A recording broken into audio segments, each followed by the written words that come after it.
Kenda bakini kemuni tika na turanga, na marama, tarwa una ngone lewa, waka kena bi kemuni na lalai, nindo na nama kiti kumai na kena bi indo bi teki tina bosi ni kalou, ena bi singa tambu ket sara. Waka mbula tiko, kinda bakini kemuni tika na lewe biti, waka talaki na kemuni na lubi biti, semati kemuni tika kumai na besi pura-pura, osa kinda bakini kemuni ando do tika na ada ngon turang Yesus Kristo.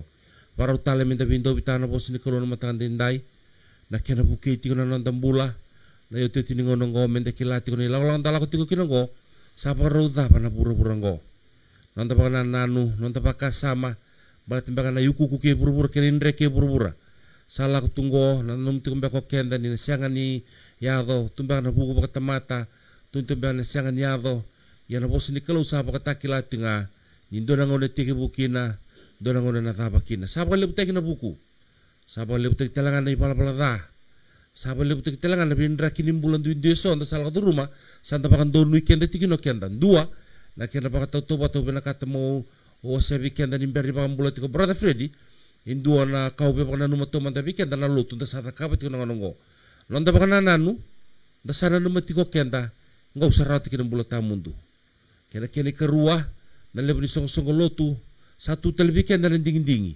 dundrunga men song lotu ngo dalending taka koya dundrunga mina koya talinding taka koya ene sanga pandu na dati mekina patana kira pasangara itu na temata lebu ni labu ya na matentu ni kalau indua santa patu minga na matentu sa sanga talindang ke lako tale bindua matentu kena song indui koya na buna bikenda na ngona ni kuan duang e dundru mina song tungo landan song tungo na taro minda na turun kenda kina mtanga ni kuwa pakata pana matentu ngona pasangara pata pana matentu gosa kena ngau minta pasangara kena maten tu ni kalau kero na kenta matan tapi indo bita tu na bosi ni kalau matan tindai beralan tapa kurian dan teman tiko kiri brother Freddy me pakam bulan matan abikenda naka kero pakam bulan tiko abikinta pakita tiko na matan ni ko total na matan ni non tapi indo bita kana bosi ni turanga bosi ni maten itu me pakam kero santo pakam thore tiko mai na besinga tambu sawati ngona bital lo ni maten tu ni kalau na bital lo ni bulan tau mundu pakam madal tiko brother lai siang ni vitalo ni kai vinta bina kata na tamata ya na buku ni kangan dana numa menta takaba na mata ni kalu vitalo bimbi vitalo ni mata tu ni kalu kaya kata vitalo na mata tu ni kalu vitalo no apaka lawa to kente kete dana bilewai ya na bose ta buta ngoni turang Yesus Kristo bunga bikenta sato ya buta ngona song lotu sanga be biso ta na bose ni turang me kauta kena noni song lotu banga ngata na lomo song lotu me rawata kin naka sena ka lago me lomana sena ka lago me nona pakanana nu kana nu mani takaba tiku bana turanga be suka ilo mana tamata wakara rawa takana tamata na bosa vina kan dondu eroni banga tekina siang ni lomani na tamata wakara rawa taki waka saura rata kena lomani songo lo tuni waka tau di wana idol bimbi kasiang ni dona ka don mea dona lomani matin tuni kalu keru santo bosa tiuki na waku kawa Bikin tak ada saran do baka rongo tigo mai kena na baka tundalinga tigo mai do baka muri tigo mai na kena biwasita kena bosa ni turanga dona ka keru kai di baka tiko mendale suwa na turanga ni sekka di bikin tigo se soli tigo na idengo nimbula e senga bikin na kauko menda tomana nonda mbula mena dona singa sen dona aua no dona kina mendale suwa na turanga ni se soli tigo na idengo nimbula da bi butu ni raw ni sapa karo re mena turanga sani roita me keru wasi tigo ni tugu ni matan tu tugu ni bi baka durumi kaya baka kero sa wasian itu tugu ni matan itu kero takataka ng doon ang matan itu o kenta na takataka ang matan itu mo tawra man doon kena baka rita kaya kenta na takataka ng matan itu enda siyan raw nita takusa na kenda isaw kena may nando tal ng unisal kenta na takataka ng loman ni mata o rua o nagiwarak ng matan itu mesomi ko mesuli na kaya mo isaw ya na takataka ng matan itu ya sabi isaw ng unan ni kuwa kaya baka antala ko menesan ni kaya ng karabi na turangan ano ng karabi ng unan turang Yesus Kristo kaya no ng matan itu e bebe tutubata orto na apostol siang rto takusa na tamata merto tarakina na ilabo meken rto isaw erto waraka nga nakapos kin no turang do taka manda ola ko bakaruta na tikin men mundo na listal man ko tikin mundo kina puno ko sa tigokin ya na biala la tiang ko berto na apostol ni puno tagina matin tu ke romi teman na matakan ni signi ko na siang nindo na kian ndui na bunango na vikato do kata lo man matin tu siang tu ni ta bakal lielia me bakanta ta kaputo ngono ni kuwa sangkai tigi bu kana singa moni sanda tigi bu ker be rata mata ker me soli mengo soli men katinin ta banga taki na be tiki na ne vol tambu rana no mati na tamata ni dan dinati ni bosen dinati ko mena kalu siang ni bosa mena kalau metor na ilabo se tor na katine bida na taru lem tonton menta taru kende kene tal talangono ni kuwa na katine da eba uze non dona law na law soli bi Moses siang ni taliba katomi kamina law ni katine menta me boda ngoni kuwa o kenda manda na do soli katine kenda na leoni soko soko lo tonta bo tarango tua kenda do katine na ilabo se da bendo don me katine taki ne bola tambo siang ni bosa ni takatine na ilabo katine na boni gele batike na manu do katine taki siang ni do katine taki na ilabo eba madala taki ne bola tambo ya ta mengone ni kuwa sa biso na kene ba madala sa siang ni roni katine taki ni kuwa na ilabo sa katine taki na ilabo na manu batike na boni gele ni kuwa sa katine taki na ilabo balta na kaya bangata taki na ngone ni kuwa sember di sol na law ni katini sa tuma kaw na ilabo mana baka tigi buwa sitin ka bitu na ya bos ni ala sol biya parama sa tuma kaw na ilabo siangan ndo poso ro na turang na nono bosa ka baka sa tukuno ko the love for money is the root of all evil magai bangata kita ilabo na lomo ni mata ditu tambu ya siangan ndo poso ro na turang mesala ni tambu na ilabo siang ni rawat kina bulu taw mundo na ilabo magai bangata kita lasana kan dua menta soli tikuna katini menta bakon donu kina na mata ni kalu kero santo poso tikina baka kuwa Mado sawat kiro waseti kontu bidana tikina na buku ni solika. Kambimbi kina vikanta menda kila ni vele wa yataraba tiko mengo bakata na bono solikina ndo solikina sena pandu bono anta bakata bito kina na nonde yau. Sa boso oti kina na ngone turana ti oti su Kristo na ngone buno takina solene bakata kila virto na apostolo me tukuni kina vikanta na nonda soli sena vikanta ve solia ni ndalo manira kina na rabun rabuan na anta na bakalo kina lubiniali. Ko yana buna ni na lesu mena ngono turang Yesus Kristus ya na puno nan tabu kina na bilewai kapa ka sa nan tabu bil lamani tal soli bini tal matai mandini taru enta la ko duro mutingo dona leng kalib e buke kan tan matani tu soli be kan tan labo era be buke na be NGO soli be kan tan kakana na taro go ibe na no musongo songo lo tu konto soli tu kina sabi un dolo mena soli na be singa tamu saya do menikuwa da sutaba tingonan ragi nimbulin nindrendre tapang karana kakan tapang karana labe sutabi kin na bubale sini bubo sa no songo tu metu na solian ni ya andono ndol bal santen dendin no muni soli tiko mai kino lo muni lotu sanda kai redi ken la sula sueta ka buli tiko mai ni tukun tiko bikenda do soli mai na kai soli wike mundo na kalu senga na matelu to tonto linga ni takaba no tabi irna NGO erambo lo lama irna vi kamban le ber lo lama ibena lotu no ngoni kuwa ni tonto men tonto linga me soli lu stale bikenda na kanda do soli tiko ani ya menta ke reda kin na lasu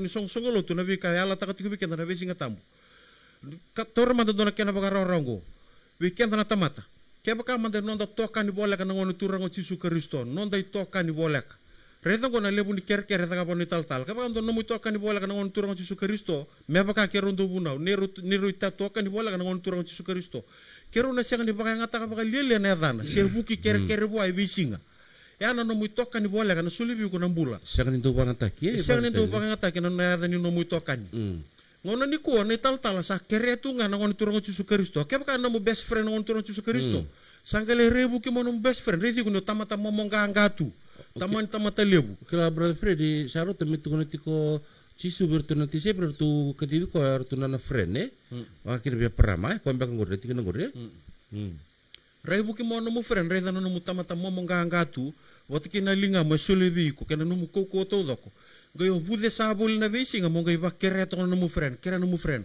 sale tuku na bera no mo len soko lotu da kere wa da kere mai wa lebu tu buana ka lebu tu buana ka bi ba kai sin gila wakida bo tu man tavandua ngalu lo mana man no mo friend zaka manta no mo ke bi buana no mo friend ko man ni kere ko ya tarama dana no muisele lako le tena kemu buna wirna tamata usana siang mandir ker no friend okay ana buna keru ba madal takati ni keru zaka nan dona materi tu siang ni tunan don me keru tarando ni labu be kemuni e tambu bakalaw na lo ni materi tu ni kalo me keru tarando ni labu se keru tak so se keru buno tak me soli mena katin keru kilaba benati ana buna keru ba madal takin na lawa sawti na law ni katin sa sa buana ngon turang Yesus Kristus sabe so takana law na turanga ke bakanto na kanto soli wana rabua do sa soleti ko wana turanga na kanto na soli sta lebike mundo ya na ala soli na ngon turanga Yesus Kristus e vida na kanto do kero waseti na mado sa uti na buguni leso na solika ninda soli beran rabun ko na kena bakarati ra se bola kan dundo mutu ko bikenda ninda soli beran rabun e maru me lo mala na kanto soli kilati ko na turanga baltini na bakatau kine na singini belewa na kanto soli beran rabun ninda lako nan rabun mento soli bera irna siang ni soli lista lebike na dona kan lutu mengusunra God bless you Na God bless you sa parof si sargabi kon rabu si chisu ni na bless tigi kon sing ni bilo sa roro tigo mengo. Kaya pa kantang itu sulia ber ni tal tala nama kamen sulia bili subi kon ni tal tal si onro la ko tigi no tal tal yele na sing sa roro tigo mengo. Keru santo biwa sei tigo kina wasa tigo kina bago ko kawa seti kon tuan na tugu ni on turang si Kristo na bika lutu mengusuna ni ngona bika na bilo kina ena ngona sa roro tigo. E bunga bikenda ni kirundu biwa sei tigo ni bunga bikenda era somba karabale lewa.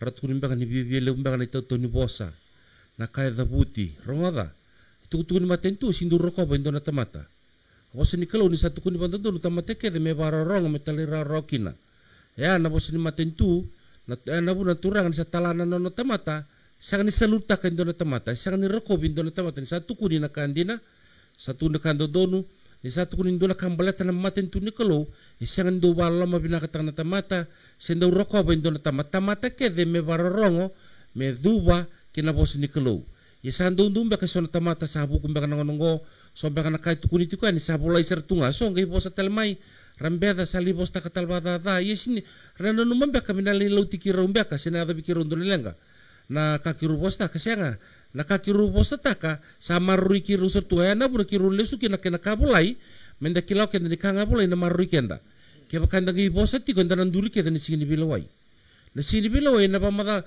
ena teringa kenda na kaenda takaba kena kake de dabutan ngoni turango Yesus Kristo kaya bakanda sasang ni rongo da muri na kaya dabutan ngoni turango Yesus Kristo akanga dabuto konda na bilawai kina na taro weekenda ti kumai kena kini karua e bunga weekenda na numambe kani kirundo na sokolo tume bakana sokolo sa tungo kera usah pakatu sati konggo na itutu ni matentu kira karua na bibakan donui ni liu ni matentu kaya baka kiru tukuna na kira tiki bu na lebu na sakani bakan bauta na tiki bu ni bikati bini kalau kina ni rombula na kira bulu tika na posi ni kalau baleta na bunanggo o bura-bura na ibaka tangin dengan ni ngarabi kalau baka bura-bura satu ndo na patangin dengan de da kesara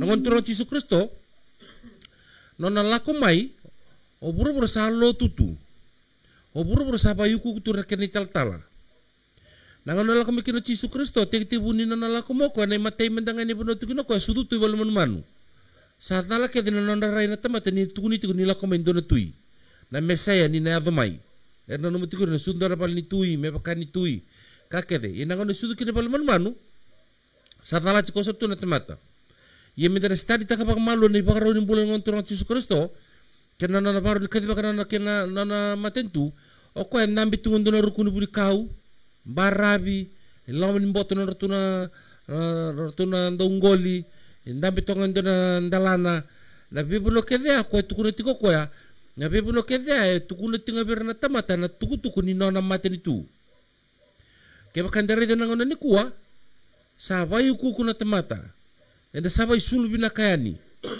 dapa parado anda papa jor sangai BCC bit kilo menilotu rango tango na tuku ni matentu sarauta na tuku ni matentu minar durunga kina bale berna rabuah orang bilir rakitu bali besur tadinda ora kita ngango erna durba bale berna matentu ni kelo bateni rasanga saratungan indona karakila bilir rakitu bateni lako tunggo na besureti betutu ni sala be bali lotu tamata sandu ini tak akan duit katu weekenda ko na buna weekenda na vitalo tiro matani kuwa go na vitalo na mendarot kena 6 bulan tamundu se ke bakanda na numutiko kenda na songo lutunda lewena mendarot kena 6 bulan tamundu satu kuna pando dono ne bola tambu sahabat tak lama dono sana sangan ni rawat 6 bulan tamundu balta 6 bulan tamundu e kanga ni kawa e kani matentu kiro sandu bindo bitakatikani doni soko lo tu ke fom takan doni soko lo tu doni tala soko lo tu resang kina nanra resang kina nakawa resang kina na bimbo ko dini balbalda batar bimbo ko dini balbalda nakawa nanra itu ko keda nga kina kawa kina mata bubale na songo doni tama tala ngamai fom takan songo register takan songo sangai kau tamai na bose ni matentu melibakang takan songo na tamata ni rangoda tiko na bose ni kaloya era maleleki na baten ni bose ni matentu ya sar lebe suki tu na songo singa ni bilawai ke bakanda gila ko tagi beli kilim takana de Yesu ta sa kilim takatio ke de donada e sanga ni kilikenda Ko ngona kabibi sa kena ngonongo menda vitamin ni song dala ko na matentu. Dadur kina matentu ni kelo. Ko ya bikin na sar tiko mingo ngo isanga ni kani BCCB ngo talanga isanga ni kani butur rek so budona tamata ngo satu kuni tunga ba donu ngo na sala kina bulo tamundo. Indua nga nakatumba indua nga na sala kina bulo tamundo. Ya na ngoni turang Yesus Kristus. Sianga pa ando na ratan bulo tamundo mo join ta dono song-songolot. Mo tene bulo tambu tunga Cisunga na sala. Cisunga na dina. Cisunga na bula. O cisunga na katumba. Yo batarong kipa koy kulakon dono song-songolot tunggur Cisu sianga. O baptiso nga na di Yesus Kristus me bakara kasanto tukun itu kan. Iya sianga talangan itu kun ngo mulilawan kin dono song-songolot. Ngo nakadi tukun maten tu di kelo. Ena taba. Ena taba na kira kadi begitu kan tukun maten tu di kelo. Na sianga la kutunga. Ko saka bibi kiri bikenda. Tapi tinggo miti kono nonta pinto bita tu posi di kelo ngo. Sa kena ngono minta bi seita kana posi di kelo. Kira sal kena bola tamu tu sabata kila tingono turanga. Dan le subo tele kin indona lesun to mani tu mebi ke dan lesun dari tu na mata sauci. Nam bulan ni selika. Ngo ru na panua. Do bimba ta kitu balemu. Endu na panua ngo ndona sana ngo. Kena ndolabi mandana matamu mandana matamu na turanga ngere de manda. O ira ke de bai songo lo tutungo. Eron di form takanga nonor di songo lo turanga na temata. Nangono form takin songo lo turanga di biko takame tikina. Medaka kina na solika no lo mani songo. Era banga takat kuna bosi ni kelu. Kono non solika ya sabi mbata sa kam sarani tong katal to kumarin tu kuna kadina. Koya kiru turtu mungkin mata sa cina non do suliana kai sini labaki. Sangan basa urarataki. Ina kasara la kumelonda. Ya nangono sa la kumikin songo lo tur na tamata berdi bulan songo lo tu. Sa kadi beki mene bitin sa la kusara mai sona ya lala. Di bei bangare rei. Oke de sa non del ni rere. Salila ko sarci ko misali tuni ko na blessing ko na soli. Sinda na blessing itu na soli. Kira-kira kerua sali ko manibol ni malakai. Kakek-kakek ko sangga itu kuni tikun ni na bless taki ko na kalo esenga. Kaya buno taki Cisu sinda don mo ko tamen na malakai. Bato malakai sanga ni kile Cisu. O malakai sanga tala ni buno taki Cisu. A profesai taki tunga ni nando na muri mai merongodi menada kan kakek itu kuno ko. Sa muri mai nangon turang Cisu Kristo. Kada sagilus tala na malakai. Koya Borrega mande sona leso di kira torong ko bebuke kenda. Na ulutangati ko ngo. Iko soliti ko bidei. Solibiran rabun-rabua. Se tala-tala. Na numa pabinaka. Ngo na bilawai kiro. Kenda kenda na bilawai. E na bilawai sarang ambe na tarong ay torong iti ngo. Bato ko na kaya bolay tiko. Na turang na balusi kenda tala kaya bolay. Kina kanga da buto ko ya. Kaya babal kaya kanda solibidei. Na tarong o kenda ngo. Yesando iwasile bunta matarang ni kuwa. Sali soliti ko binital tala. Sakitun cono tal na blessing nalak mebiko na ode ya tak na blessing ya tak no tal si tak ko Cisu ko ko na lengal lebuti weekend do kenda sagirum chuo kenda na blessing ni satu no tal kenda sagisul cibini tal right bidana tikin na buru re mandike ronga. The hostage have two daughters crying give right tunu tikane bola tambu erona lubena lewa na ikena dalet na aluka around do kerkere na non rus ngaga ni kerkere ngango sulia mai redar ker babala gulik tal brother Freddy. The hostage have two daughters crying have two daughters okay yo give orono daughter rorua Rondongan apa saru tunu ciko give solimai right ronga katuni tina teraba. There are three things that are never satisfied.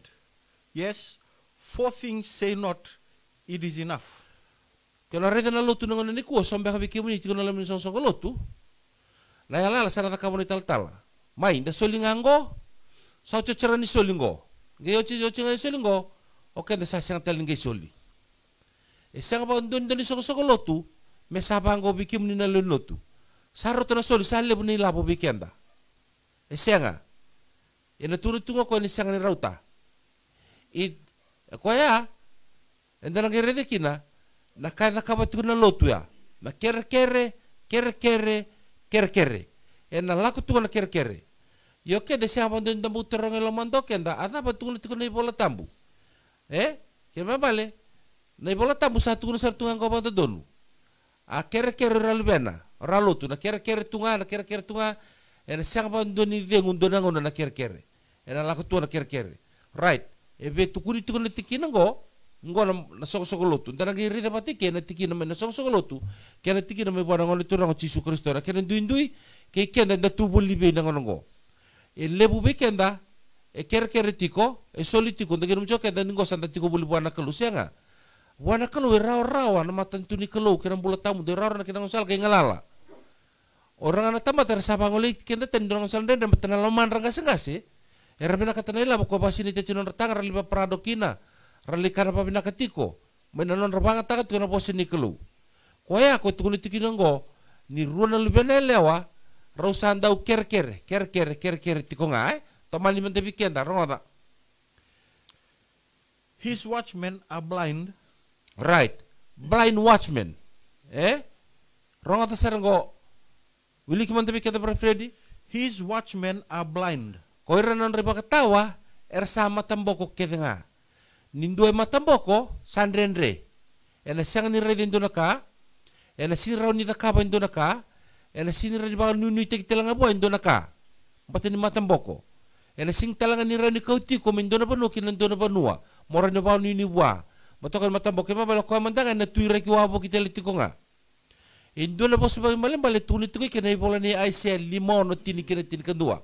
Kena bapa malang yo uli kecimingo Brother Freddy, uli kital Brother Freddy. His watchmen are blind. They are all ignorant. They are all dumb dogs. They cannot bark, sleeping, lying down, loving to slumber. Yes, they are greedy dogs which can never have enough. And they are shepherds that cannot understand. They look to their own way, everyone for his gain from his quota. Right, satu ngai kaya ngone tala-tala. Na watchmen ora nei tala-tala. Na nona sambudi-budi ngai lo manrana kamera da kaba. Koira na non riba ketawa. Sama tambo ko nga. Ngora na bakatawa matambo ko ngora karata kabat koira. Sa siang ni buku. Koira nga sa kulingalu. Saba ko to kay koira mer kuli batana daba. Baltani kuli endo bakatawa sipe na konrawa buki tigo me marro iri tigo na sipe. Ko na wano no to sini mode. O kona rida ndoni sipi bangon sabe la ko sese kona didi ban sipia kau turu melo menbai ya na kuli bata kuli ni batawa na sipi na an raba katiga bata nila kata kitu na meta rida sa satu ni cigo ai siang ko er keda ga er sa kuli ngalu sangalu ke bakir sangalu sa putisa saramode er sa siang ni oso serawa ke ba mel kunrawe er tanra ngone am sangai tunu ciko mata kame na libu no manda me som dan itu ilabon di mata bubale mangare menda me sore tikina ya hari dia sa tanra koto bela katana mode buti san rabu singke ke tikin te biokar kakek kadara iya na koliango sandau kana hari dia me kau tu berata libu no lelebu ketele lebu tu sa tamate lelebu me ndale non rabu di san rabu hari dia kona kai bose kina nakal mate di sindon dari barita kita sabar teki tiku ni tala talangon ni kuwa yo sona tama tangga ibatungo oi Robert Fred ki brother le rosando bos teki tal tal kuni bos kemni ke bako kemni sa sini bos teki ran ni tal tal ni rerbe ki ran ni tal tal ke bako yo bos teki tal tal tiko o yo kila tiko na kautukuna ni bos takan do ni tal tal o kemni ke baka ni bos takan ni tal tal o kemni sir bos takan ni tal tal brother Fred ki sa bos teki ni tal tal sa do ni kilo de kirau Ike baka ke munisia ni kilo de kiro ni terang bona kelu. O de rongo bos kira tal. Kiro sini bos tak babitale na temata. Kiro bos tak ni dalan dona temata me bisa mai me lesu bona kelu ni saka ditunggo na matin tu. Koya na lolo manggo kalau matin turang batana non rabanga takatu. Na ngau ni sala daba me rawata kina naka landale ni lawaki kina biba kai sini. Baka ngata gitu na temata kabaka ngata gitu na bos ni kelu dalam me baka katun tu na bol tambu. Dam dogs. Rada katun ni bol tambu. Rada katun ti ko ni bol tambu. Tanra koto randan dabu tunga. Bela katana mode tunga. Re tu bingo kena loko. Mersagi wara katu ta kemana. Sanga ni teken rete bioka. Yana kuliongo sandau kana. Hari ta kilip tunga non rekana. Kau metal libunau lelebu ke tunga. Sakale leb menengonda. Nasa siang ni nanuma tiko kita nanda taka. Ersa siang ni mamaurawa. Ya koira saya baka tawa siang ni bukurawa. Koira kita nga sandu ngole nga kina nona sala. Na tamatayan dua kina nona yau sa baka kina koira kita nga. Doni talanggo dona na baka nananu ni rota manilabo. Doni talanggo dona na angon sala baka nananu merota mikini labo. Sarki dingole ba tunan nona dingon sala merota mikina na yau. Ya na buna rata kina ngo. So ni yalo longo mibuki kenda. So ni yalo longo mibuki kenda. Raida. Ngo na bali tu ni yalo longo. Onda bunau. O ko endo don melilo ko ambateni lolo masu ko bangarati na kendra kakana nanggelin sipi. Yendo ni yalo longo sa tamani kamu boita merasaranga ondo bunau. Yo sipi sa sako walo dhandi na saranga. Raida. O daw bunau, o kulingalu, o ko na damdog, o ko ando don me bakanya sipi. O sipi ando don me lebu-lebu, me lilati ko daw bunau. Sandi na nga nakatunan ni Baltembo Aisea. Ersa mode, ersa ando biakana, ersa kulingalu, ersa budisa, ersa ando tanra, ersa ando bakasangara, sonongon sal merakunya merarota kina na yaw. Harida? Go nakasaya do tikuna lo manilotu. Al lotu ko rin dibuliang uranonra. Sangi lawa kita kar gitu nih, ko sa kadibi na kalau. Nanon dala di kanda singkalan nebol, tambo sindu bi kadibi na kalau, makadibi don tamat membuli don sosokolot. Na kalau bi kadibi mendali lewe na nanon matentu ni na baru say na baru ngo. Yang ane naki ni kira kadibi gitu ko ni tukun matentu. Na sa kanila ko tinga bango no, bunau tiko nga sao chiga menana bunau. Kira ubang at kira tungo na turang, me kira tutungo na tiko. Na sala kina bulo tamu do mendali subuan na turanga. Koya na yala lontar de chiko kenda. Nangunang ko sabi ba kanitali chuka lenilotu. Sabi ba kanyo tal-tala, sabi ba kanitali chuka lenilotu. Sabi ba kanitali chuka tal-tala. Sa lebu-lebu tal-tala, sa sakwalo na sipi. Barta ko nirsa budis sipi, rasa ba katao budisar, singkon rau. Sa watchman daw mode, rakuling ngalu. Kete ngo. Kaya na buna, weekend dami tiko ngo, ndarede kina na kenan bimbi. Nang bimbi ni kena tukuni tiko na maten tunikolo. Nang bimbi ni kena tukuni tiko bekenda mendarata ng bulot hamundu iyo saan rendre sara motele buran dambe tol tamay rada ni badi tukun chikun go eran dambe tol tam na lon ralo mani songo lotu era pakan lelewa tal tiko mai yang go bola isarti kana kai tukuni tiko esor tunu tal tiko men kiru boste kene tal tala ke baka kiru sa boste kene tal tala ngalu boto kiru nandur ni singa ni bilawai oi ko par rongo langa rongo dana kai tukuni eso sasyang mandani rere baka ng bulot hamundu kena rusa tamundu ni nada mai. So manda sasyang ni ikaw itakar sa kukumbito kan song lotu. Au satu kuno che song lotu kena ba murre pa malu te takan dona tamata. Yana matentu telang te takan dona turanga. O ko tuno ko be pita andel batu tra kena song lotu ni singa bala tamata medesi. Ya song lotu ngani Yesus Kristo. Ko pa kayalo, ko boleh nadan re boleh bulan melo malangi. Kenta boleh tukan nadan di subuh house. Yana ngoni salah daba. Miko nagili rata kinang bulu tamu do. Zakat takamento ko dabi talo takati ko kada bikim na sar tiko mai Sangan itu kuningo menda dunru se muni dunru bikirau se enda kiru dunru bikim ni. Sangan andal ni lolama dina ni kau atiko. Na tu ni bosa ya nalo kiroi malu mutu.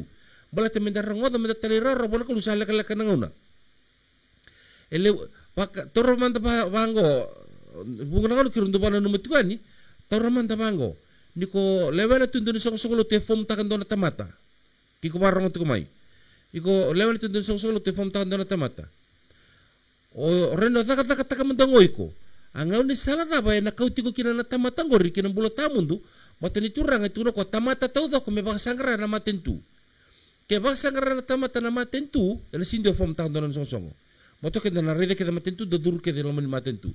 Sabak takilangan ni siang ni rareda rasal kina bulo tamundu sandu mi fom tak narodi song ko ango nakata kaboto setan me bisuko tu kina tamata minda kakuni rata ng bulo tamundu yini lebo na baka madala ko tukun sakati bagi tukun ni matentu ele beratong katal to komen non dami to komen song sandong do taloira meratong gamai na bose ni kelo kira bose ni matentu menonarodi song jangan bubak samta itu nangon salang kasang kasi taka kino setan taka bang kasang kasi saro setan koya bikenda to na bikenda na sara itu kumai ngo sangon ni bital no apaka dodonu dona ngono palabu na do bang alu itu kino lo menlotu ni bosa ngamur to ng bete Osa morton tal sanga lutunga senga ngo sanga ni Yesu Kristo. Sangon de tuda ke kino ken ta posa bang don. Ko ya nabuna sa do tukuni tukumun sa sinti ko na kalubal sa tar maka sama ta kamandango.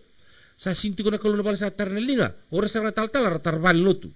Sa tuna na kalum sa sulbiran rabo walman ka na libinali ora sa tal tunu sulbira. Sa against ta kitungo Yesu antichrist ka sa hala kutungo. Sa against ka na katuno Yesu. Ko ya nabuna ndona lesson le bendara de tikongo sa baka ni tele tikor ni tal. Nonon rabakan itu kuni tal baka sandong nutel tu yan ni bola tambah itu kuna sar tiangor na dam dog so na kulingalu. Ersa sangan bia konrau, ersa putih sar sandong mode, ersa sandong tanra. Sa sandong kana. Sa leb minangon na do kana. Kema bali saya tu tunggo. Pasar manda. Sa fulfill tunggo. Ersa ndi basang rangan ngon dingon sal mer dirawte kina rdu yau. Doni tal kina ngon sala. Kina ngon sal me bunuta ka merawte me kina yau. Yan ni bunuta ngon tuku ni maten tu wesing ko me kina yau. Isin kau mikir na ilabo. Na yalo ni tamata mele subana turanga. Taman tu kemande kini bikenda. Anta bindo bita kana bosi ni kelo. Ngo so ni yalo So ni yalo dari tamande kina na bika itu kuneti ko tala. Bira lin lotu. Ngo na lomin lotu. A lotu ngori anno na tormen tabango. Kendo endam bitu ngori lomin lotu ngori lotu ngani na maram ngori. Boto ko nga no sok lotu ko nga na batu lewakina. O ko nga lewa na tamata me bilu taki. Na lewa na tamata me dadakina. Yana maten tu ni kalau ko sabo sanga ko biar tunon nanti sepeli. Nortunga kortunon na bandi din sing biloy. O devi rongo nanda na rongoda. Or ko tamata wale tunga ko si wasa bo Yesu, kendo e wasa bo Yesu, ena toman tu tu tak nanti sepeli. Barte kan si wasa biro Yesu ngor du fom tak du song ro talen rende rongoda. Roda sona bo sababu ku do tau men lo milo turni lilo tu baten du biar na haloman. Rongoda minta katun tu maram guri. Berni to na ako sa napaka sama takaro men kami na may dabuta. Laka pata na ton nindo mona, nakakita ni berni may bunawe. Sati ko ranga melo mana na banggaray labo, ber mantan wilikin ko. Nalo manilo tundong dua nga na bunaw en dawiliw na bunaw nga ni suli. Dotin nga bunaw ya. Dua tani nga na bunaw, da wilikin man kena lesoni, sa lesi sarangan to na tal me bunaw manda nga ni soli liw. Sangkay tiko nga na bunaw muri. Na bunaw ni soli ay batikin na batomi ka mo ni tal bitikin na andua. Balet meron ni buno to manda kini berelin song-songolo to meliu manda mena soli. Gai muri na bos ni kalau membul kini tamata meliu manda nei labo. Right. Go tawili ka manta kona kapola itungo. Go kada to rada. Beki ni sar tu me ni torro manda nan duindi ni maten tu kena lotu.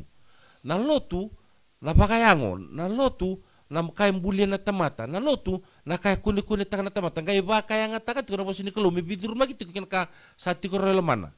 Rongata go idol ni lotu rongata ko katilo Mana pamin go ko. Praise the Lord. Amen. Taisar tunga ya. Praise the Lord. Kanda amen. I spoke to God this morning. Ya. Reda manda na ton watu ya. Ton lawa kita. And the Lord God who created heaven and earth, and He asked me to tell you to bring all the money to church. Or if not, you will perish. Praise the Lord. Amen. Kau ngai atau tu weekend anggo, kau atau sabtu weekend. Nandal di kan desi bela kau na bosi ni kalau, oi kau sangat talinya ngamola kau buat na tal.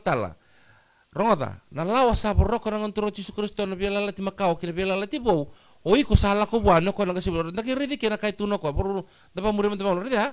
Oke tu tunggu, ada anggo. Tosoy, redi mentang go. Ngo senar ka dutu bikenda na no musoli kabe ni tal kena kakede na lebu no musoli kabe ni tal o iksar ni bador tu ni babolda o iksar na no mutunga bango o tal na laman yaw batenu sa soli katiko sinto na ka ke uba wa citu ba roba tolo tal na laman tu batenu soli katiko ba salin do tul to kenda o iko batake ni tal ngo ke mun riringan ro lito ndo ne ngo na kajiliki mun rongyo ay ngo don na baka takile sina baka sama ni no do soli ka kirangon da sando de mikin na lenga rodar kat kunin do birango.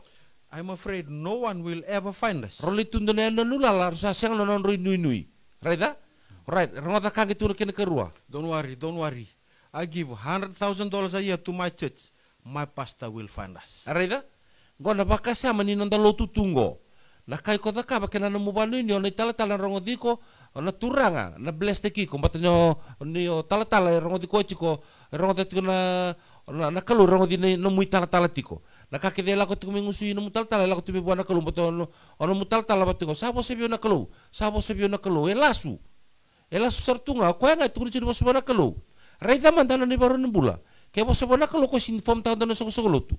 Kaya po sabana ka loko sin toronto ni labo. Kaya po sabana ka loko na tukunabi ko tulungan na ka. Choni tin kono.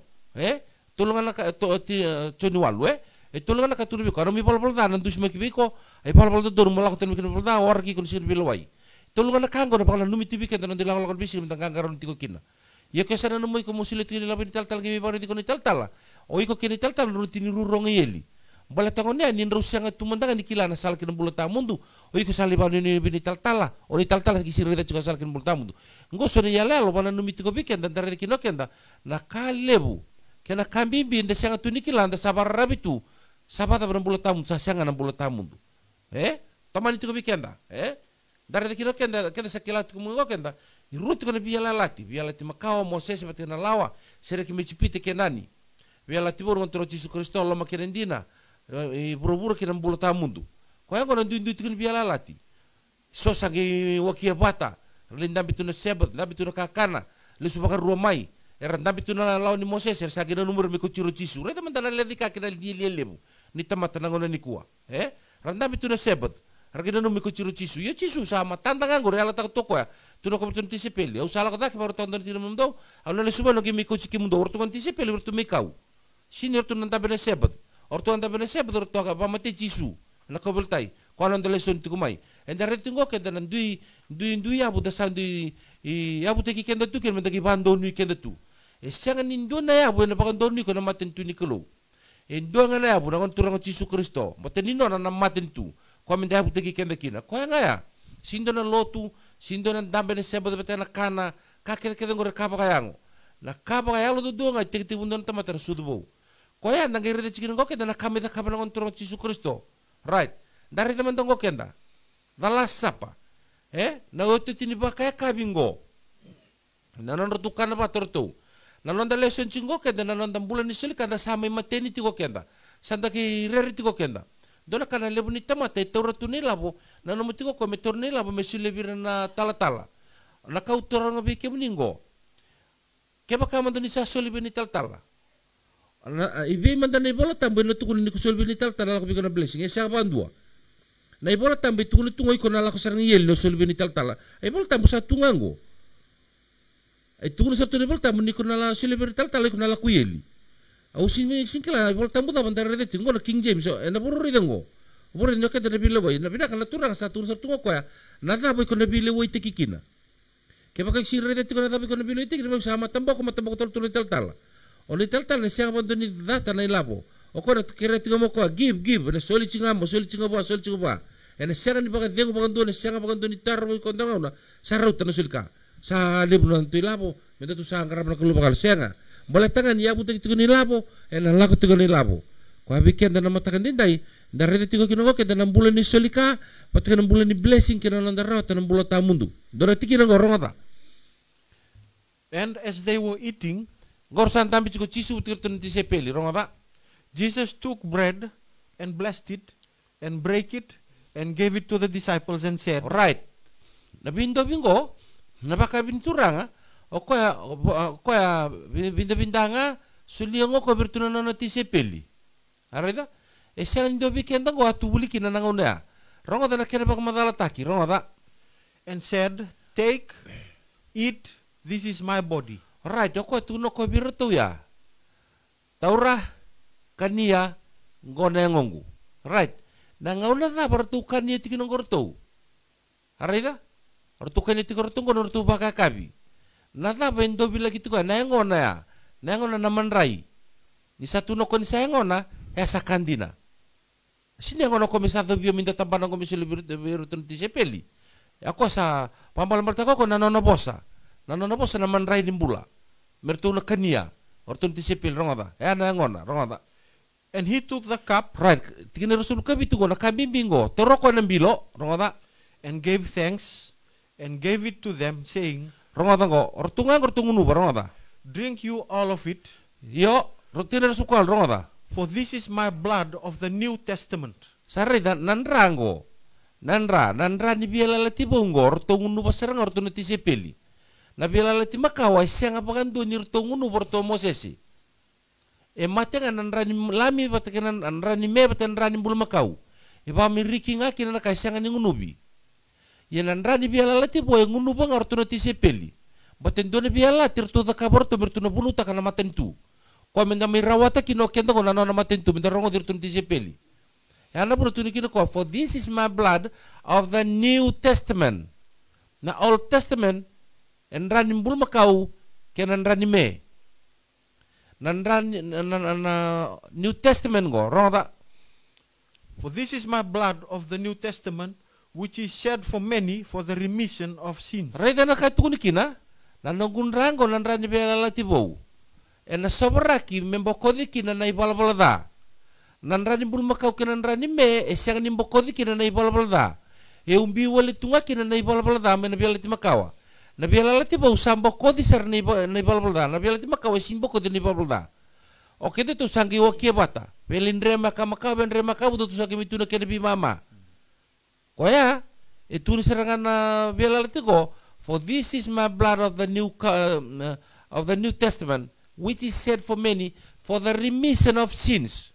But I say unto you, I will not drink henceforth of this fruit of the vine until that day. Iyo, ron sala taki kechisu na sianga tale. Ni nangunupa tale bagarua, me adho mai na adho me na singa, a singa adho gitu no koya. Until that day when I drink it new with you in my Father's kingdom. Alright. And na maten tu ni kalo, ron da katuno koya. I drink it new with you. Bertun ti sepeli. Kaya sa tuguno koya ni nalingunu bat gertun ti sepeli. Ata banda sini rongo dirtu kina na ti sepeli na kartu tukuna. Bata kapag ko rongo dirtu ti sepeli, ortu ti sepeli, ortu sakilat ko na puno lak kino chisu kina kina ngono sala. Saya la taki bertu ngo nirtu na kana batikya. Saya la taki bertu nirtu na nortu na matentu sala taki bertu nirtu na may kau.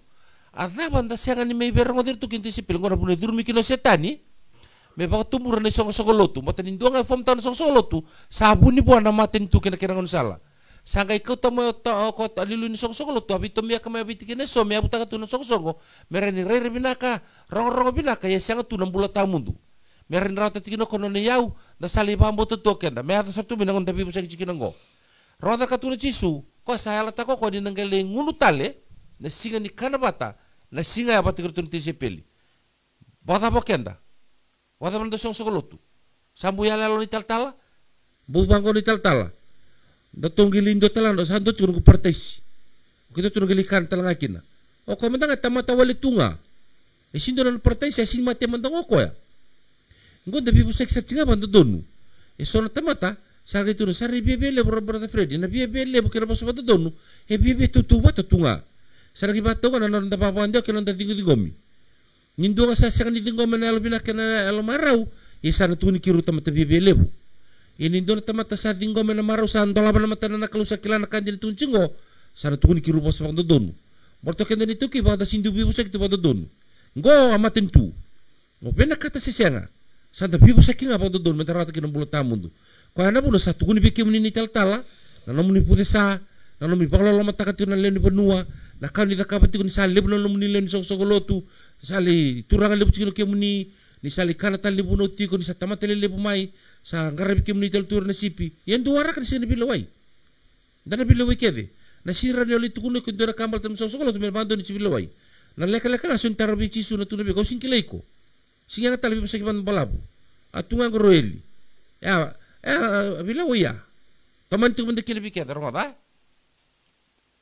ngo keba kasando ya la yang memate mando ko ya la na buna le mate kini dalana kalbar ngon tro Yesus Kristo lau suona serserena choni chiri kadi oi kuna liwi likiti ko kina lau suona serserena ni lako mikina na wai kina ra ngor seranga ko fom taki kina na watina na wai kina ra ko lako mi serserena e fom taki tiko gor na mode to ko na karunia tama ngor karunia tama e mode to ko ya na ko beltai ngai suak kina serserena ngai fom taki kina watina na matai ni atama a mode udun mi serserena na sui betkana le fom taki kina na watina ibi na karonia tama koe muri menangon toron Yesus Kristo ngori na buna fom taki kina nawatina nawai kenan ra ko tuno ko bini gitu mo kaya sasya ni sudu butale nawai kenan ra sana sinira ida na matentu ni kelu ngona buna fom taki kina nawatina koe na nawai kenan ra nem bulung buluwai go weekenda na yo te tininga no go mentere te ngora ponu nan doi duru kena maten tu ni kelo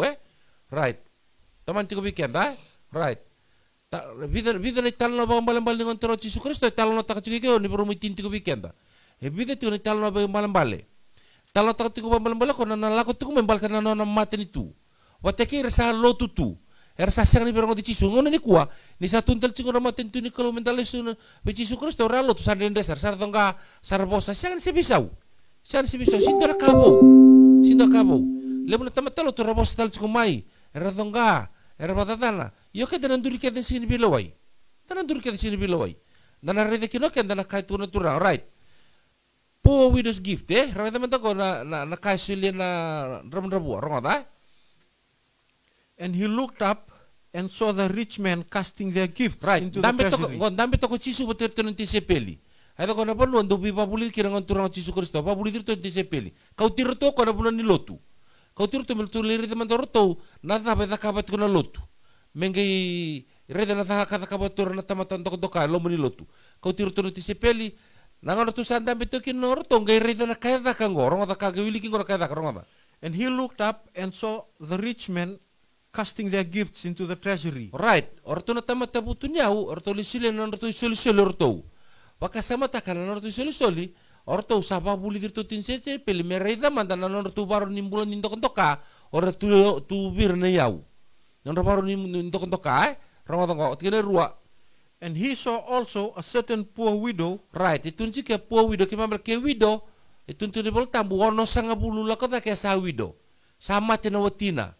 O ko ngi tuni chiko ke mable ko na maram go sabe bio sibina wono sanga bulu ya sibina wono sanga bulu o ko e widow o ko e puo talanga right indu na rich man indu a puo widow ke puo widow ke mambale o tiene tena kana kakana o de ko te komina kana kakana o de buki ko te kombatana o tina le no vale le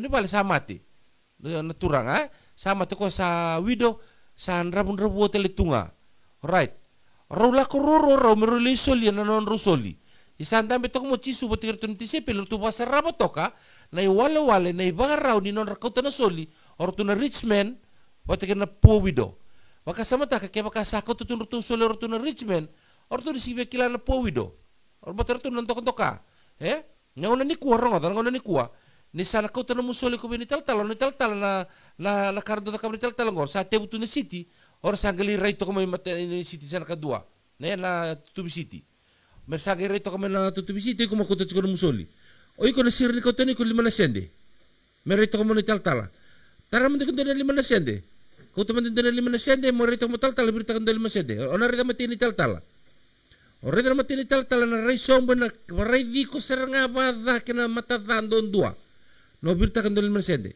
ye sandu tal nei bagaro ni soli kasada tul menutu non kuwa sari sirin dan mata ko dolil mersende mata apa na halo ni BCCB mere di mundo no mundo tala ya ko seranga ko sana mundo turang atiko no mo ni songsogolut mere di mundo tiko sako tiko ni labo no na birta kan ko limna sendo ko na siniri di ko mabinaka o birta kan donan raw iko talan donan raw ko na sirili ba ko mapal tumuso boy ko na tungal bayawa sa birta katuyani mere ndre de tumo ko ya na libi bakay sini ko tulo meni lo tu kata kabato setani ngo sa da kabati ko buru-buru ngo sa senga kinambulo tamundu you right na itala nongo Yesus ko tirtunti sepel me bata kala bertau na ibagarau ni solika ni ruana tamata dua rich man dua poor widow right ronga tire tolu and he said of a truth I say unto you right satu no Yesus bertau na kandi no sabe tu no bikim do that this poor widow hath cast in more than they all. Right. Maka sama taka, veni tala elebu na kasule rich man. Elele na kasule widow. Ya na mate ni kalombula, elele na kasule rich man, elebu na kasule widow. Thaba na kenen duindui. Reda ngor intor na kenen duindui. Balik na thaba. Ronga ta katuna bal tambu. For all these have of their abundance cast in unto the offering of God. But she of her penury hath cast in all the living that she had. Na poor widow, siya nga mandangan nindo kau kinakakanani. Kaya mo ko lengan di na saratunga. E banga rakyanan di na tiko. Ningaw na kau to kinoko na kutoko na libu na nalamana na kalaw, sa singkau ite ki ko mendong ko ya sa lo mana bakali bena turanga sa kau to ko na kai bobo yo rich man ne siang pon lo mana na turanga o ko lebu di non ndoka yo ge bakasama to ko ni tala ni sa ko ni wan do ni la dolun dola me ko ten don rich man ela tamata binakan don do wa kono warang cuma sar tu ko ko do soli ka ni tala rang da binaka oi kono be ko to ko mo ko to ti rang da ko sara tu na ka tu tomu oi kono sangati ko mo ko to ni la bol le do mata me lo mani ko ti ko ni tala mata ni tala me tun ti ko tamata binaka oi kono na tamata pa lo loma o sana la ko do do yeli ki oi ko beta ni tala ro bitu tu ba so si yeli na bunango bala to ko sangati ko nga mo balo mo binaka te ni tala Sanga pando na mbuna no mutu na kai tukuna na turanga. No ba di keba tiko ko na tamata o de na tamata lo mana dina na kalu. Ko na maramang go lo mana dina na kalu sa sindo na kai tuwa. E sa lo mana ko tementongo ko ni lo mana na kalu. Ngita bata ka na turanga. Sa lebu sara no lo mani ko na kalu. Ya na bulo gitu na turanga rada ba gitu nike. And he said, of a truth I say unto you that this poor widow hath cast in more than they all. For all these have of their abundance cast into the offering of God. But she of her penury hath cast in all the living that she had. Nakanga membola tika na maramo ko sa ko talibuan na kalu. Yo ko na rich man na siya nga.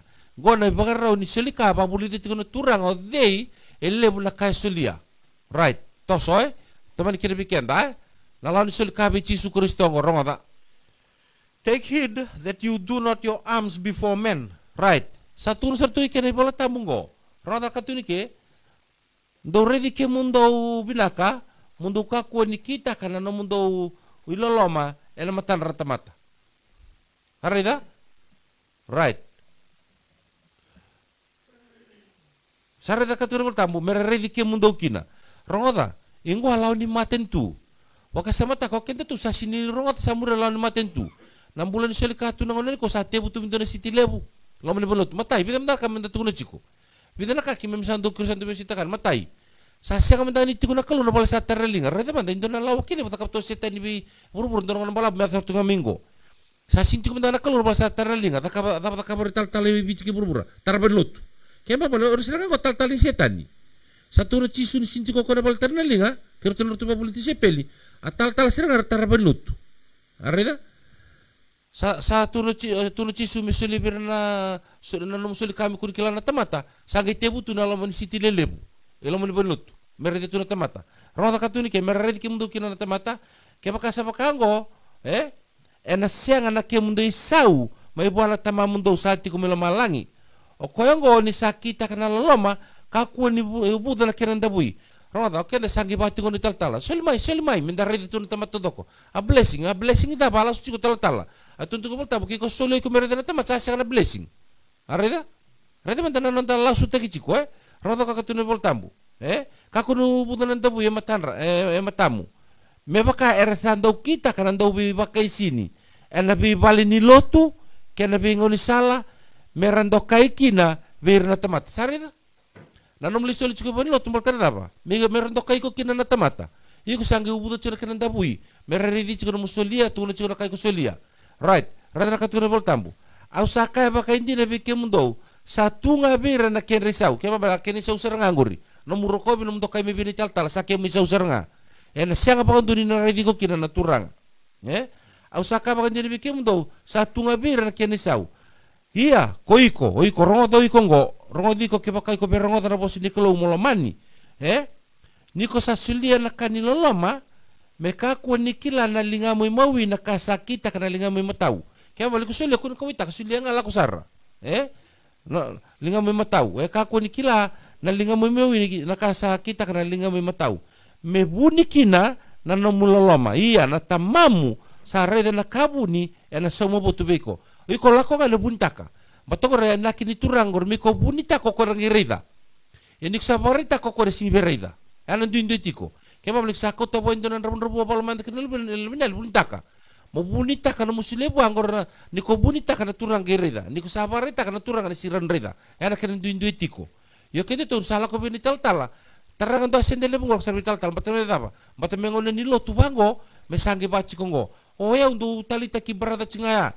Niya ko ando kiron tu fellowship pa lebu mi pa pamba to tala apa bini kata cungo barada balta ni ko sile cukup sende lebu yo barada ni sasini to belotu mesangi tu botiko mesangi boso so tu pa mando saro tal sindu bina kata me bango saya no iko sole cebital tal mereka di bak cemadamu merno ranga cuna tamba mulom ni belotu memunira ni ndok cuna belotu memdu bitutu ya nieli ya nam balem-balem ada katun cuna turanga na kena bakal loma ni nontam buloke nanda siang tuku nikila na kaya bosa kina na ibola tambo baru tinti ko bikin toso right iyo ko iko niko sa soli kanila loma meka ko nikila na linga mawi na kasakita linga matao niko sila wanda rabwa o ko na sinso mo lesto lebeko na siniraw ni soma beko niksa ta kakakana surat tiran rabwa betul sinira ka lesto lebeko na non rasa sinso mo lesto beko non rasa otaka kakano surati resina ni somo le subeko ingori na panu na gay soma kinabi ko na tama mo bayalo na gay soma rakabi ko na blessing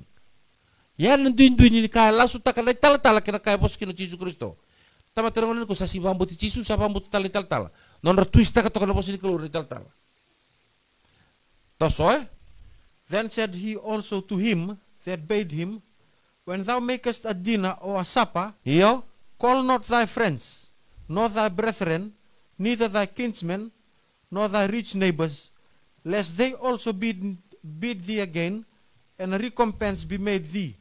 But when thou makest a feast, gona blessing itu kinango kira ka rongo na bibu sa kini gona lulu ni matin tu tunjugo ko ya rongo but when thou makest a feast, call the poor, the the maimed, the lame, the blind, sambu data ka buto kenan tamatalotu ne sirinda ka mana tamatalotu na rinda ka bangor tamata lewena na matin tu orang lewe na matin tu rinda ka bangor alo tu na sinraw sa rinda ka ba matin ni songo sa pabulinan kira me ko chubini tala and thou shalt be blessed. Gori, dapat tunipol tam, ronga ka tunipol tam ngo. And thou shalt be blessed. Ona blessed ta kina silibiran rambo na balman ta kina betar sir somo lesbeko. Go sa ala ta turanga. Ibe ala ni tala. Suli me bikito no ke blessed ta kisinda rambo ni baltam botuko mo sel tal ke blessed ta ki. Ana mo tulok tal kina malkai. Me sulimai, me tuntal chumai sulimai. Mundo sa buto ko na kalo yan na malkai. O mo diyan buto ko na kalo orto nga tala tar buto ko na kalo. Nirtu kulingalu, o sanrabu, biakana gai kota chikono mundo ilabo ya ko nga ko ta chingo ronga for they cannot recompense thee, for thou shalt be recompensed at the resurrection of the just. Right, cari ko saya la takat kono turang toso toso weekend right ronga tangkar ndom buta ko kono chisungo ronga and Jesus went into the temple of God and cast out all them that sold and bought in the temple. Durono ko na balin nei kalo durono ko balin kalo ngontro Jesus Kristo durono ko redo ko ngo asa dur kilo chisu na balisoro kalo asa baka sebir ke nga bibole balisoro ata bata kachiloma sa ta kachiloma biboli right sa ta kana biboli ata bang kita kaboko and cast out all them that sold and bought in the temple and overthrew the tables of the money changers and the seats of them that sold doves and said unto them, it is written, my house shall be called the house of prayer, but you have made it a den of thieves. And the blind and the lame came to him in the temple, and he healed them. Right. Satu tuntukiro ko, my house shall be called the house of prayer, but you have made it a den of thieves. Kaya sa den of thieves, kaya sa langgaran nindang butako. Sanggarin dong butako sara, kaya sanggarin dong butako. Sa ato sorto minggo, sanggarin dong butako. Sino bisu tala turanga? Go. Ito go. O sara sa tungang garin dong butako sara sa tungguri. Redir to andong butako ngurtundon do ka chumur kani soli. Eda kana ngara, ngara banotu. Batali sa bisu taka, sa ngara dong butako. Daka ngara, misali da kuchulo manandong butako. Ronga. Laman ni balotu sana punan laman ni balotu. Ona redir balotu sa pakai batal tu kana kini tubutuba. Laman ni balotu ngo. Which seating section would you prefer for our offering? Right. Sangge juga cash. Sangge juga online, credit card, checks. Kaya mambale, keda ko, ono sarata mondambi kina, ko naman bolo, bata ba? Sa tubo mo ortong butako. Mona limbuto ko di kinoiko. Ortong ibang takamay, kila chiko na ndong butako, rabang takita nga po sa kamkamida. Meralawa kitigi ko kina. Apo sa kamkamida kita bay bola tabur ko tamay nirtundong butako.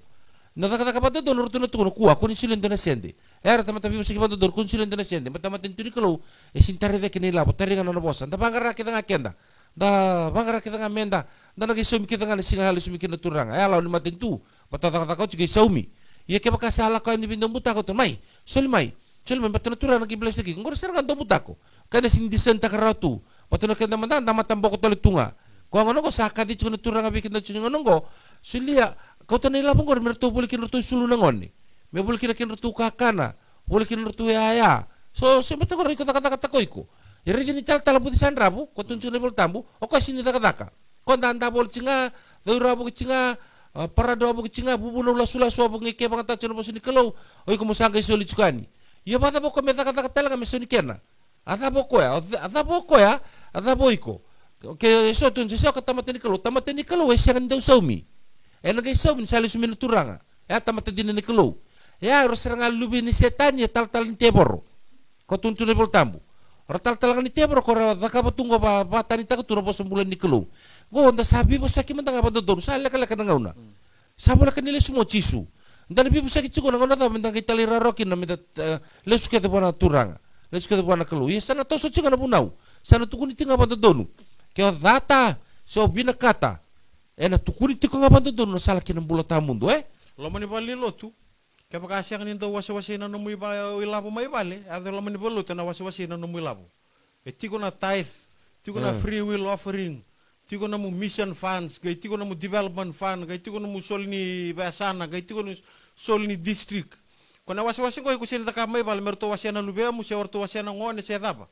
Meraw kinasunikin rito, siya merto baka marutik, kinalaman numbu bali. Na ilapo kaya rawatan nyo, at laman ni baluto, siya na den of thieves, asyang kinanumulewa. Basa kontrol tiki kundo na lawan lo meninggarin do butaku. Ruana kaya to tiko lo meni soko-soko to sera lo meni ballo to den of thieves. Sabo so tiki na turanga they that came before me are thieves and robbers. Ruana style ni butako lo meni den of thieves sera lo meni ballo to. Endo na thief ko ang butako lawakin dondo ko yuko sinikila ni taren no mutanga. Kemba bali sa turanga men lawan ni soko-soko to. Iku sa dondo nga mosoli sana lutu nga men no mutanga ni labo. Ngai tiko na roba ko iko right nga me babe na kataren no mutanga.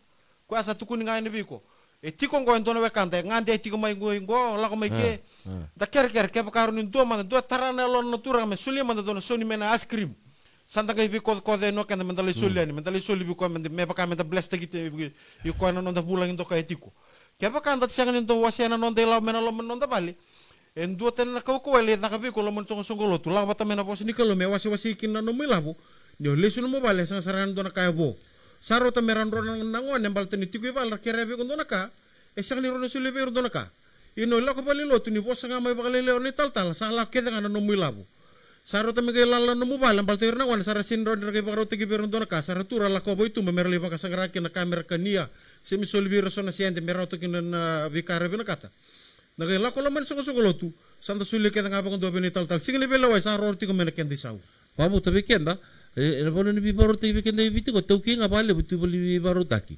patana tapa matako na lolo masa sinti ko man matu bali berna tamakina tina lolo masala ka binai tal kaket sa suli binai tal rai tungur sa suli tobi tal kana roroira sa tiu de kimi kina libi belebu abuti ko minalut alo tunga ko to me tempur kilai bimanda patana bi balom take balom take kenda cingo bici ngona ni ko na lut batsara na tal na banga ta tunang sala ngase mera rawi yaukira rawi lapkira sa ba bina ka balebu Nangon turo Yesus Kristus ni taruh kita tunggu na lut sa tungi bali. Retang ko ngon salang kasa sampai total bertal talanggo. Warak tal tongon ningon na lagi bikin ko COVID-19. Ya li sertuira. Puni sertu. Nangon wala nga bendol talakina. Rambut bangara tal misori tina lawa kita. Mer banga tak to misori tikina kasi mer rawat tikina na lamandra. Yan ramanda biti. Yan ramanda mai biti. Yan ramanda mina nonda model lututu bagayalo. Nonda model sosobutu bagayalo. Da sianga ni rede tiko kena kabos kina na turanga. Ni lomani kenda tiko na turanga tumberi kenda tiko mendale bi butuni mendale subana turanga ni sianga ni balata no musul kamera tiko na mbula tamundu dan ala indur di sini bilawai rada katun ne siana ne bolta bungo sini bilawai rongotango when the son of man shall come in his glory and all the holy angels with him then shall he sit upon the throne of his glory and before him shall be gathered all nations and he shall separate them one from another as a shepherd divideth his sheep from the goats, and he shall set the sheep on his right hand, but the goats on the left. Go nga na biloy, sara produk sara na biloy, na pangango ko sa na may osero nga na tamata. Okay, dito nung chokin dito may nabiloy bango, oy kung muna ko to chikin na namumbulan sa likabi ni talatala, mo na mo ko mo na kutan si bilawai rongo tama dana katuna bol tambo na turanga na lako mai o ko san me wase o ko sini bata woni bi ko na puno ko tukina o ko si bata bi ko na kabango turanga eu sando akali ni sendo silo chiko bini taltala sa bola kin don rundol o silo chin taltala mutu isenango ene sini bata ubi ko a bilawai mata bilawai na bata ubi lilun matentu kera karua o ko sa tukuna ratu ko mai na mabaroti ko na bilawingo ki ko baroti ko na bilawingo ki sini berongo ta you're right o ko na lako ibe rongo ta ko sana lako ko sana separate ko ko o ko before him shall he gather all nations and he shall separate them one from another as a shepherd divided his sheep from the goats kema bale na nomo wase na bimatentu sana wase nga kinango ora soli biran rabun rabua kira sini soli biran rabun rabua iko nomo iko no soli tal mindona oso ase menalo manikina kalusenga o ko sini tu bago ko soli biran tal me menandona wasa sana ora sini soli biran tal ndona sana senga na ibal tabu sa rota katun ko rata ulik sarngango ulikongo no ko na me separate ko katun tamu and he shall separate them one from another as a shepherd divided his sheep from the goats me pakana na sa wase na sipi bete kena me na nalak maniturang sa may wase rua o they sa na wase roda And he shall set the sheep on his right hand and the goats on the left.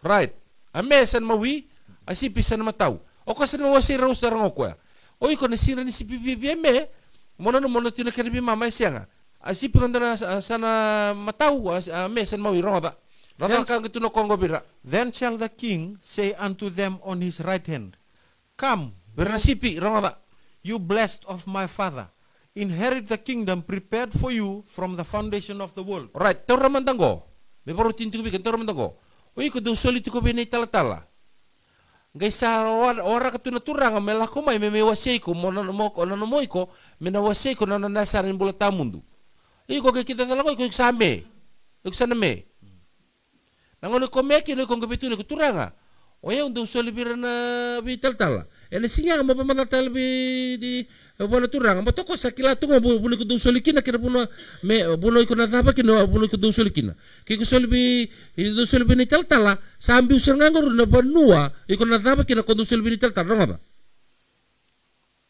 For I was an hungered, iyo and you gave me meat.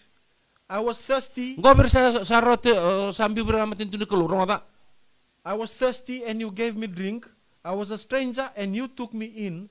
Naked, and you clothed me. I was sick, and you visited me. I was in prison, and you came unto me. Then shall the righteous answer him, saying, Lord, when saw we thee and hungered, and fed thee, or thirsty, and gave thee drink? rota ko sa sumitaro chin sini bilo ingo no ko sa mi wasea ronga When saw we thee a stranger, and took thee in, or naked, and clothed thee? Or when saw we thee sick, or in prison, and came unto thee?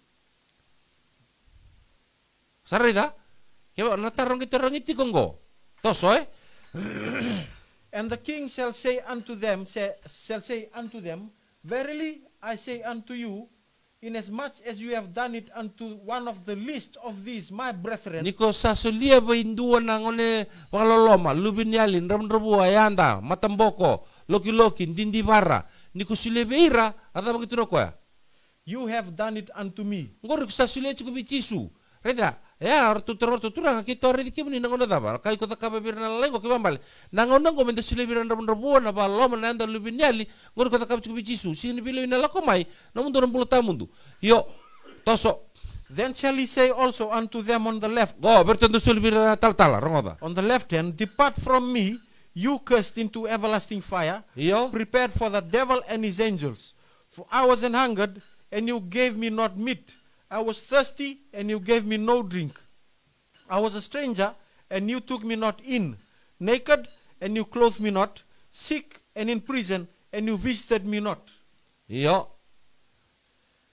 Then toso shall they also answer him, saying, Lord, right terang ngo kortundu sul cibini tal tu teranga terang tunggo Lord, when saw we thee an hungered, or thirst, or a stranger, or naked, or sick, or in prison, and did not minister unto thee? nalotu kete nangono ni kuoni tal sa fidda katubira sa pasu tu mutubira e sono bibo saki mesa lakongan nakake de bini tal lakongan nakake de bini tal orang gai leuni lotu sama tambah kutur sa sendiri di ran rabu na balom nanda kena lebih dali ko do dol merabuke nangono sa sinsule kena sini bilo turanga kima mari dikimi nangono daba ni wabia kana do si baka ni yau nangon be ngunu atau ngunu apa mebe do redir na lalai ngor do sa sinda kabir sa sinda to kabiau batana apa sangi tubi oni tal amboto ni tal tunjuk be como sele chunu bua sangi tubi oni tal ronga do binaka me tine weekend me do rutin tu weekend e sianga bagan do ni na tal be ko ni tal na ratan bulo tamu do ke sele bua arida ngor satu ngor ni bulo tamu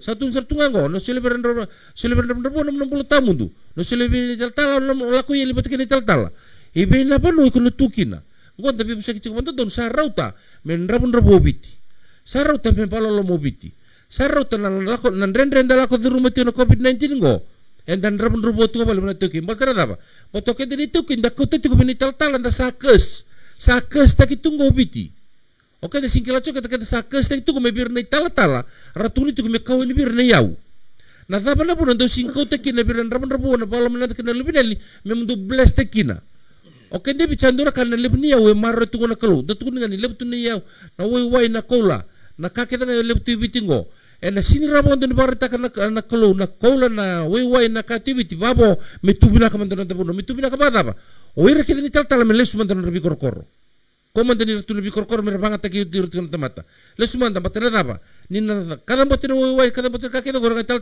ko da baniau batana daba rabi turanga lebutiko na kalo na pandurikan na kino tino ngo lesu kada manda rota manda ndambutako rota na wakil rota na biba kay sini saluri mina wai was matutu batana tamata biran rabu biran baloma biran lebinal me kunindu en rabu bikenda menda bindo bitakana ka wambut sabi bos bikenda na turang no cicin ngo menda rabe biti sarota manda na bulan ni buti sar ni tal sarota manda muri tal da muri manda bos ni kalo komenda na bless tekina baru cinci bikenda toso then shall he answer them saying, verily I say unto you, inasmuch as you did it not to one of the least of these, you